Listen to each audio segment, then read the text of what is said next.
Okay, welcome to a short continuation of the book series where I read books, quite a bit different from my wild network engineering series.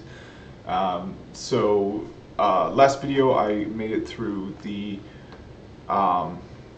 section on conditionals, what's it called? I don't even know what it's called. Exceptions. And then we learned about objects as well. Now we're going to be, and in addition to that, we actually got through quite a bit last time. This is meant to be a quick summary of Python, so it's going to be moving really fast. In addition to conditionals, exceptions, and objects, we also learned about sequences, which are loops, for loops and while loops. But that is where we ended, I believe. So this next, and you can see just how important it is to have this bookmark here, because otherwise I have no idea where that was in the book. It's not like a paper book where you can dog-ear it and come back. So I'm still kind of learning how to make good use out of electronic books. I'm perhaps a little bit older now, so when I was a young lad, it was all paper books. You didn't really have, there were some, you could definitely, like the Kindle reader I think came out when I was like 15, but of course, just having to be a regular guy, I didn't necessarily have a Kindle reader when I was growing up. I had whatever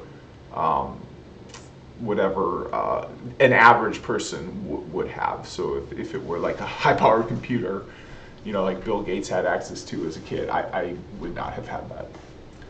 Okay, so now, so it's not sequences. So let me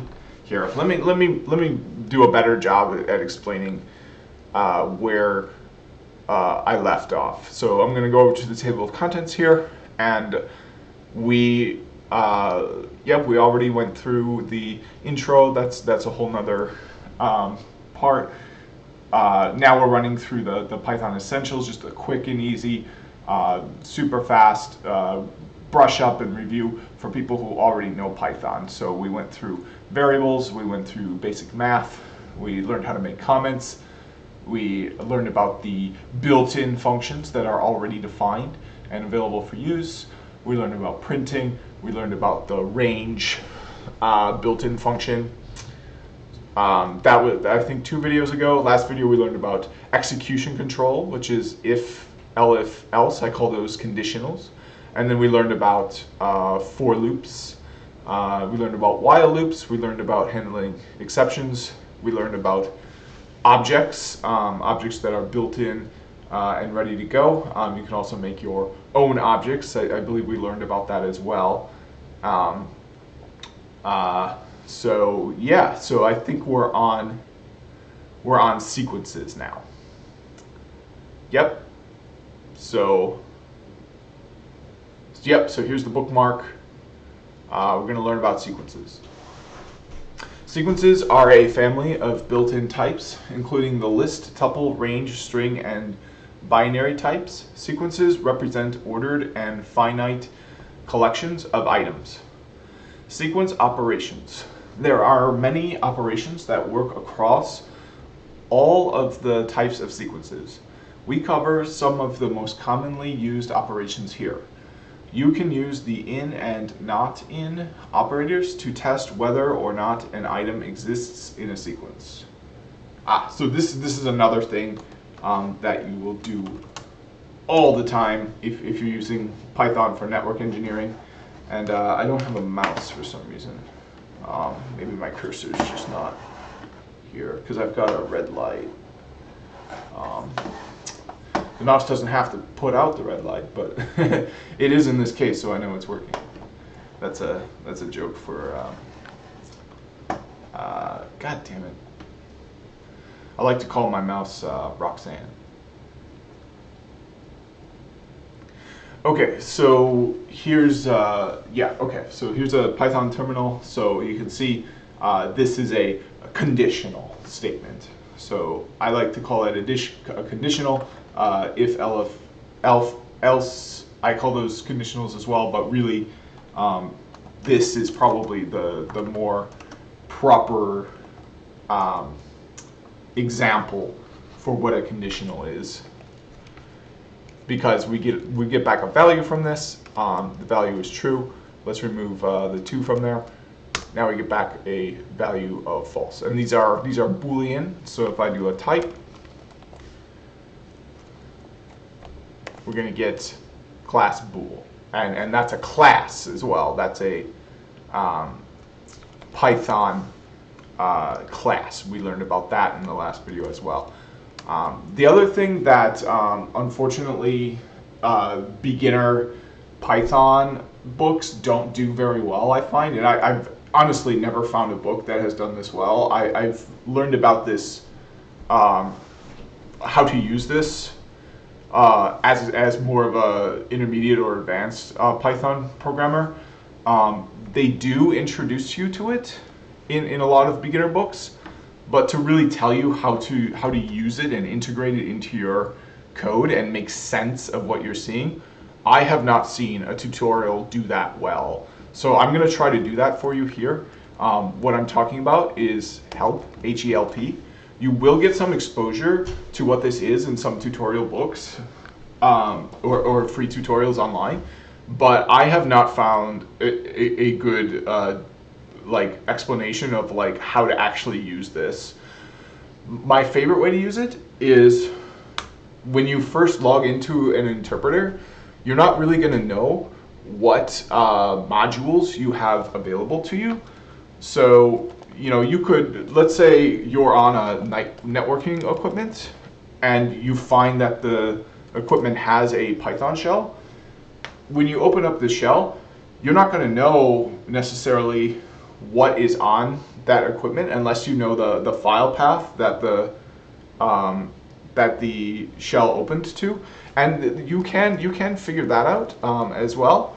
But I think the easiest way to do it is to just go help like this, and then type in modules, and it will print out all of the available modules that you can use in your import statement.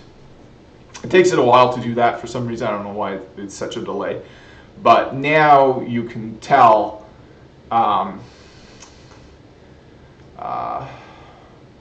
oh, it looks like it'll give you some warnings too. If you've got some modules installed that are out of date, we can see here I'm using ipython.kernel package that is out of date, and you should, or it gives you a special warning for particular packages as well, which can be useful. Here we've got a shim warning for the ipython package. Okay, so it looks like it's, oh, there we go. So now we can see what's on there very quick. You know, you can go and do Control-C is how you get out of the help, by the way. But you can just try like, oh, do I have Paramiko? Import, do I have, you know, requests? And you know, try them, you know, one by one to see what you have. But I think a better way to do it is to look at this output here. And then the good thing with that is you can say, oh, well, secrets, you know, I've never heard of that. What's that? And now you can continue to use the help. You can do help secrets, and now you get the oh, but of course we got to import it first. Okay, and now you can do the help on it now that you have imported it. The other important thing that a lot of tutorials don't do very well, I have seen a tutorial that was actually pretty good with this, is this dir, because you can see what you have imported, what you have defined as a variable. This is basically like the equivalent of opening a folder and seeing what files are in the folder. That dir is, but you're not opening folder, you're opening your view of what modules and variables you have defined in your Python terminal. So I find this infinitely useful. It's so good. Dir I use all the time. So in addition to dir, I also use help just all the time, because you can see a library you've never seen before, never used before. You can figure out is installed. So if you're on a networking piece of networking gear, like Arista, something like that, you can do help modules and then look at all the modules installed and say, oh, well, here's this Arista API module. That looks interesting. You can do a help on it, and you can get a description of it. You can get an explanation for how to use it. You can get a link to the official docs for it, so you're not, wasting time on Google and ending up in the wrong place anyway. So this is a really good way to use the help.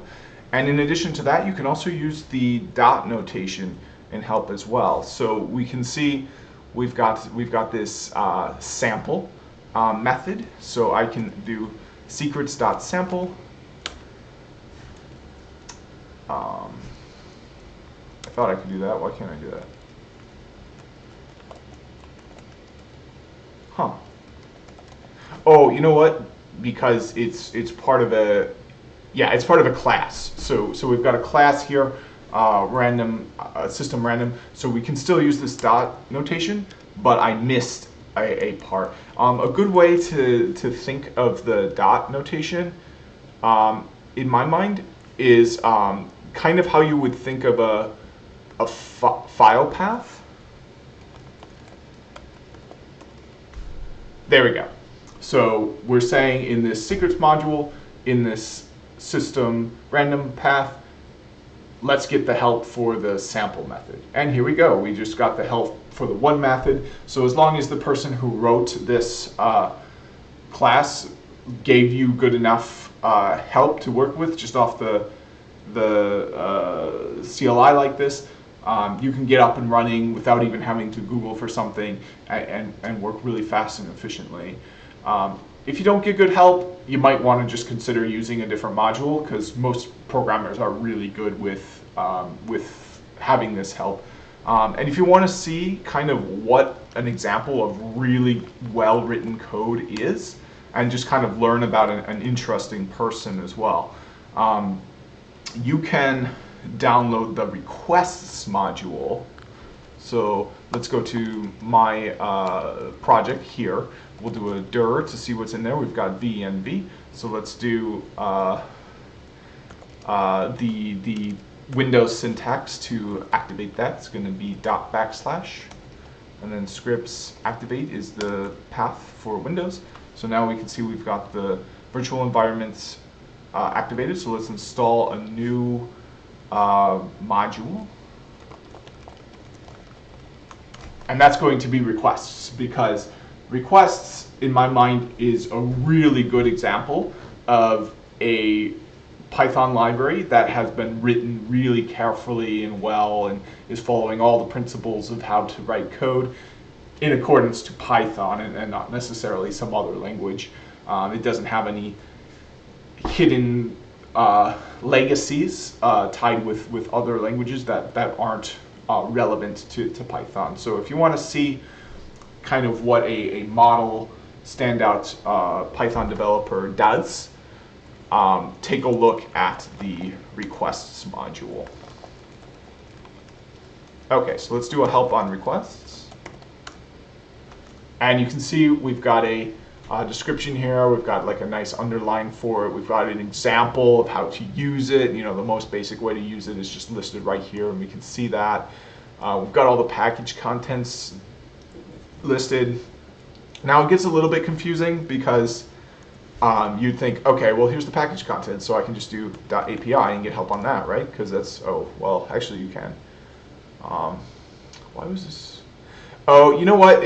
I think it's because I have a virtual environment. I was going to comment on some things I saw when I worked with this that are unusual. And I think I legitimately did see those things, and they legitimately were unusual. But I think they were unusual because I didn't have a virtual environment activated, and if you don't have that, the code is just going to be much less reliable. So that's my tip for beginners learning Python. always activate that virtual environment. It's an absolute travesty and shame that beginner books don't call out to that more. And my other tip is always use that help function. Anything you do in Python, wrap it in help. See what's out there for you without having to switch over to a browser, Google, and find the wrong resource anyway. It's all going to be right there. It's going to tell you exactly what you need to do. It's just going to be a little bit tricky to read if you're brand new, but your goal is just simply to read it and figure out what it means, not to actually hunt down the right resource, because it's right there for you. So yeah, I think that's all there is to say about help. I am going to need to move quickly here. I've only got 4 minutes. So let's try to get through this sequence operations section and end that lists in 4 minutes. I don't know if that's going to be possible though. There's just a lot to talk about. Sequence operations. There are many operations that work across all of the types of sequences. We cover some of the most commonly used operations here. You can use the in and not in operators to test whether or not an item exists in a sequence. You can reference the contents of a sequence by using its index number. To access the item at some index, use square brackets with the index number as an argument. The first item indexed is at position 0, the second at 1, and fourth up to the number 1 less than the number of items. So just like a list would have indexes, a string has indexes as well. Lots of different things in Python have indexes. It's not true that only a list in Python has an index. Strings have indexes, and other sorts of things as well. Dictionaries have indexes. The keys in the dictionary are the indexes. Other things have indexes as well. Indexing can appear from the end of a sequence rather than from the front using negative numbers. The last item has the index of -1, the second to last has the index of -2, and so forth. My sequence equals Bill Cheatham.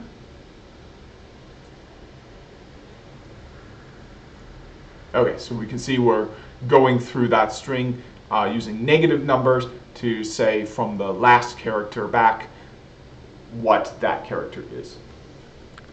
Okay, I think I'm going to stop it here. Unfortunately, I really didn't get through much, but this is more of a logical stopping point, and I'm not going to get through the rest of this in this time. But I'll make another video today, and hopefully I can get through a bigger chunk of this book. I think this is a really good refresher, and I can add to this video some things that I think are missing, like really badly from a lot of tutorials, such as we saw the help function and virtual environments. So thanks for watching, and see you in the next video.